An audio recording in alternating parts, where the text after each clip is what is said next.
Okay, in part two of the lecture on Daniel Miller, I'm going to go through some of the specific ethnographic studies that Miller and his team of researchers over the past couple of decades have done. A really wide range of studies. He's done work on the kind of dominance of genes in Western consumer culture and beyond Western cultures as well. He's looked at the use of mobile phones and Facebook. He's looked at the meanings of shopping in everyday life. And he's gone into households in the great book, The Comfort of Things, and got people to talk about the stuff that's in their households. So he's done a really wide array of studies. I've only kind of touched on a few of them there. So again, if you're interested in this kind of stuff, check Miller's work out. There's many of his works are available in our library. The first study I want to kind of briefly summarise is Miller's A Theory of Shopping. So Miller did ethnographic work with what he refers to as housewives, that mostly kind of stay-at-home mums that go and do the shopping for the family in particular. So he talked about that while our rhetoric of commodity purchase is often about individualism, hedonism, materialism, which is kind of many of the aspects we've looked at in the course so far, for Miller, the reality is that most shopping is done by self-sacrificing housewives provisioning for their family. Miller then kind of finds that there's various factors of shopping when done in this way. The treat, the ritual of sacrifice, considerations of expenditure, and then the different ways that the things bought when gone shopping are disseminated in the household. You know, who were these things for? So Miller here wants us to think about maybe shopping isn't just about, you know, short-term gratification, hedonism and materialism. In the work that Miller done in this study, he shows that there's a lot of self-sacrifice going on when it comes to the role of shopping in a household in particular. So Miller looks at the shopping practices of UK housewives, and what he doesn't see here is conspicuous consumption or materialism, but a kind of deep concern for the family, particularly a deep concern for saving money, and that's particularly the case in more disadvantaged households, and self-sacrificing behaviour by the mothers in particular that tend to favour the wants and needs of the kids and the husband over their own. When money is tight, it always seems to be the mother that self-sacrifices when it comes to consumer pleasures in this study. There was constant tensions about what will make the family happy and what can be afforded, and constant kind of play-off between those things. So Miller here again is looking at the everyday politics of this, about the kind of the micro decisions that people make when they go shopping, and particularly the way that housewives play this kind of providing role and look after their family by making these self-sacrificing decisions. Now I know I'm using a kind of dated term there in housewives, but that's the term that Miller uses. But again, it's kind of showing that there's essentially a feminist self-sacrificing activity going on when stay-at-home mums in particular do this kind of shopping for the family. Again, we're moving beyond the cultural dupe here and looking at the ways that there's a kind of emotional practice and identity involved in this. Miller's study on jeans, basically he decided to look at jeans because they're almost kind of everywhere, you know, everyone seems to wear them. They're omnipresent almost. He argues that they're liked by most people, not because people want to stand out in the crowd, but in fact they express nothing. Everyday jeans, and he's talking pretty much here, you know, about the kind of blue Levi style that are the kind of ones that most people wear, not kind of various ripped or coloured ones. He argues that people wear these, and he's kind of talking about this through the research in multiple different countries here, because they do not make a statement. They express nothing. In this context, jeans create an egalitarian effect. And they are adopted because people do not want to make a fool of themselves in a kind of ever-changing kind of fashion, fashions and trends, because many people don't want to make personalised expressive statements through the way that they dress. So again, Miller wants to invert the ways that we think about this kind of consumption, where this kind of so-called conformity could really be positioned as a form of everyday agency, a way of not standing out in the crowd. Miller's favourite work of mine is The Comfort of Things. I could not recommend this book anymore, which I think I would recommend it to everyone, even if they're not interested in sociology. It's beautifully written. It's just a really wonderful piece of work. I don't agree with it all either, but like as a kind of as a way of kind of introducing yourself to Miller's perception of consumer culture, it's a really good place to start. So he did long-term ethnographic work in 100 houses in a typical street in London. Went back over a year or two into these households and writes 30 portraits, and they're all just really interesting to read. The opening portraits are empty and full, one of a kind of household full of kind of stuff and people and activity, and one called Empty, which is about George, and it's a really devastating thing to read. It's a very emotional thing to read, and I've got an excerpt from it there. Miller talks about how his team would often leave the house crying after talking to George, and like this guy was leading a really kind of lonely life. More generally, he talks about these kind of various ways that people use things in their day-to-day life that, again, seem to kind of go against the grain of people being cultural dupes. Even something as kind of wholly capitalistic as McDonald's can be seen through this lens. So an example I use all the time here is this example here of Marina, who grew up in a kind of almost typical, almost ruling class kind of typical English, household with, big antique furniture, where as a child she couldn't really open and close it herself.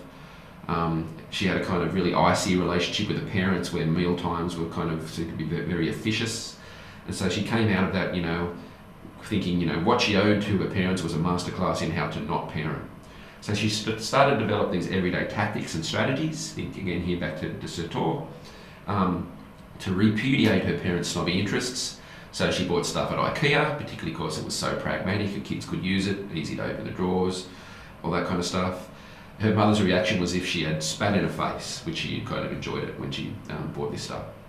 To move away from the kind of cold meal times that she experienced with her parents, she actively took her kids to McDonald's and used Happy Meals to bond with her kids. They collected the toys, they watched the tie-in movies, and they helped learn about stuff through them, particularly through this collection of 30 different kind of Snoopy characters from all around the world. They'd go home and they'd look up the nationalities in books and talk about this stuff. So here you can see the family developed a ritual in that anthropological sense around meals where they could eat, play with figures, put on the stickers. As Miller says, this was fast food, but it's not a fast meal. There's more stuff going on here except for the kind of notion of McDonaldization, of waste, of unhealthiness and all that kind of stuff, even though that stuff is still there as well. So it's not important here to say that aspects of McDonaldization don't disappear here, but there's ways of kind of engaging with it, tactics and strategies to kind of develop some autonomy, and in this case, develop relationships and pleasure through those kind of dominant systems.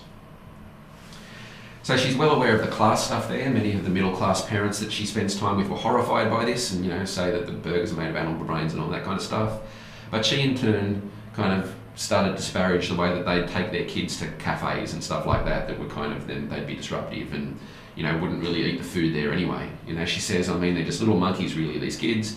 You can't enjoy a meal with children of that age, they just throw everything on the floor. So she kind of, again, is using this as a way to rebel against the expectations of her middle class existence in many ways.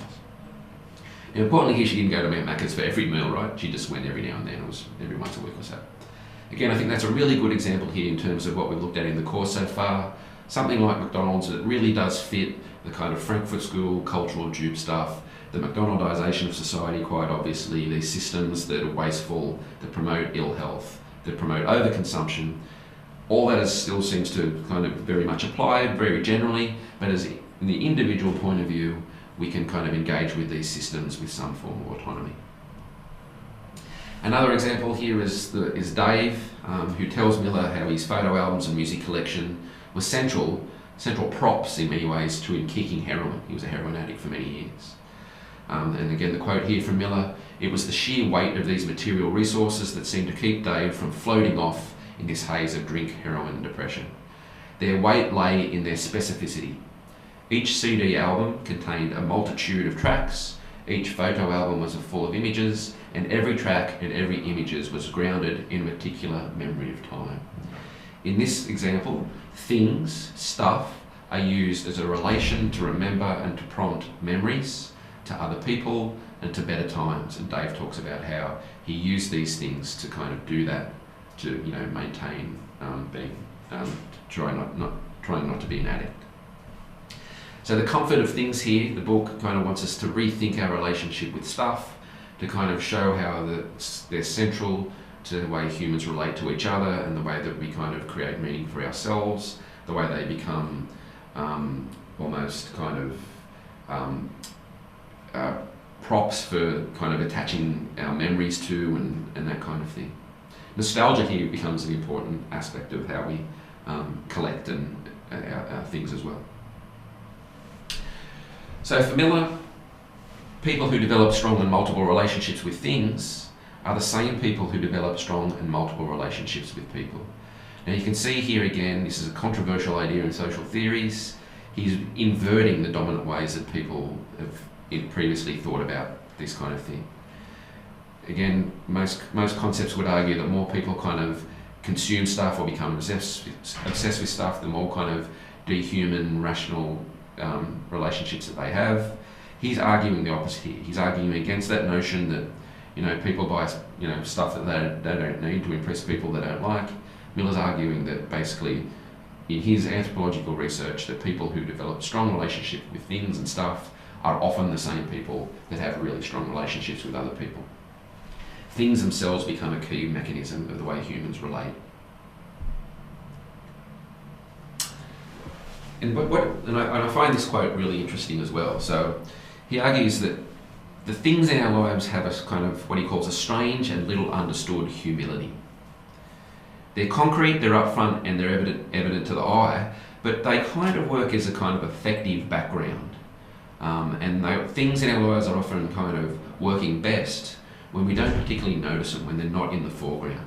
So as he says here, in different social situations, you might compliment a painting, but you won't really notice the frame.